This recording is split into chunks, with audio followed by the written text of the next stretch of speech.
اب دیکھیے مومنین تو اپنی طور پر علماء سے بہت پوچھا گیا کتنے دسترخوان امام حسن ہے، دسترخوان حضرت علی اصغر ہے، اور دسترخوان جو سفرہ ام البنین ہے، اور اس کے علاوہ دسترخوان رقیہ ہے، اور عربوں کے اندر دسترخوان امام زمانہ ہے، امام حسن کا جو سفرہ ہوتا ہے وہ ہے، کتنی زیادہ آپ کو نظر آتے ہیں، اور سب کو علماء نے ریکمینڈ کیا کہ سارے ہونے چاہیے. لوگوں کی باتوں میں ہرگز نہ ہے کہ نہیں یہ نہیں اور وہ نہیں، اب تو ہر جگہ دسترخوان ہر وقت کھانے، کوئی مسئلہ نہیں ہے اس کے اندر. بہت ریکمینڈ علماء نے اس میں کیا ہے.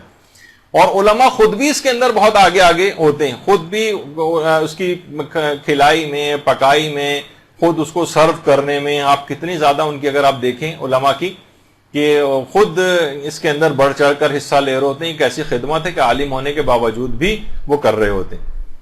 یہ آیت اللہ باقر الحکیم شہید ہیں، یہ خود لوگوں کو کھانا کھلایا کرتے تھے، اس طرح سے نکال کے دیتے تھے.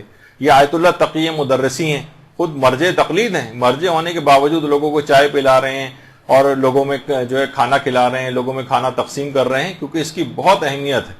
دنیاوی و اخروی بے پناہ فائدے. لوگ کہتے ہیں کہ بھائی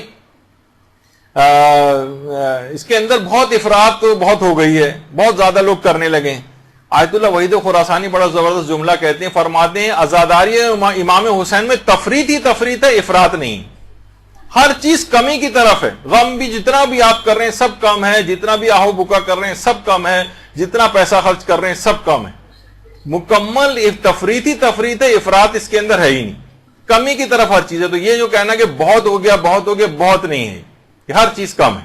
جتنا بھی خرچ کریں اس کے اندر کوئی اس کے اندر ممانعت نہیں ہے، بلکہ زیادہ فائدے. دنیاوی کتنے فائدے ہیں، اب میرے پاس اتنا وقت نہیں ہے کہ ان فائدوں کو بھی جلدی بس میں کر رہا ہوں.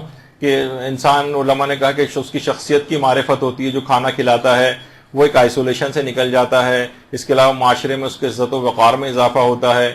گھر میں اس کے خیر و برکتیں آنے لگتی ہیں، گھر سے آفات و بلائیں اس کی دور ہونے لگتی ہیں. اس کو تعظیم شاعر کا ثواب ملتا ہے جو بھی کھانا کھلا رہا ہوتا ہے. اس کی روحانی اور نفسیاتی جو اس کو خوشیاں ملتی ہیں کھانا کھلا کر وہ ملتی ہے. اس کے اندر اخلاق کریمانہ پیدا ہونے لگتے ہیں، سخاوت وغیرہ اس کے اندر پیدا ہونے لگتی ہے.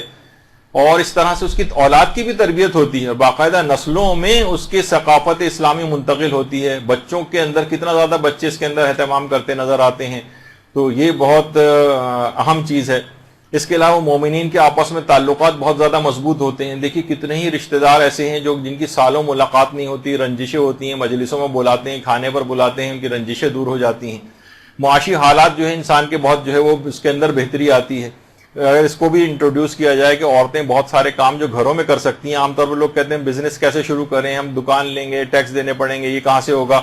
گھروں پہ عورتیں کام شروع کریں، مجالس ازا کے تبرک بنائیں، گھر سے سپلائی کریں. کتنے لوگ جنہوں نے کام شروع کیا ہے. اب کیا ہے کہ زیادہ تر غیر مومنین افراد کی آپ خدمات لیتے ہیں، پیسہ بھی ان کے پاس جاتا ہے، اکثر اس میں سے دشمنان اہل بیت بھی ہیں. اپنے مومنین کی معاشی حالت بہتر ہوگی.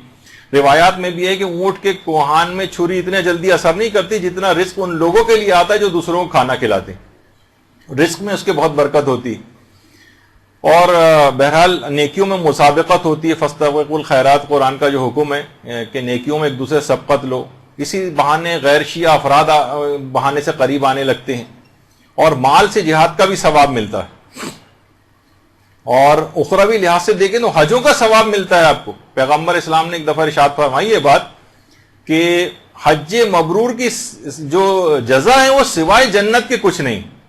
لوگوں نے کہا کہ یا رسول اللہ حج مبرور نیک لوگوں کا حج کون سا ہے؟ امام نے فرمایا اطعام الطعام و افشاء السلام. لوگوں کو کھانا کھلانا اور سلام کو عام کرنا. اس سے جو ہے وہ حج مقبول شدہ جو حج ہوتے ہیں نیک افراد کے ان کا ثواب ملتا ہے.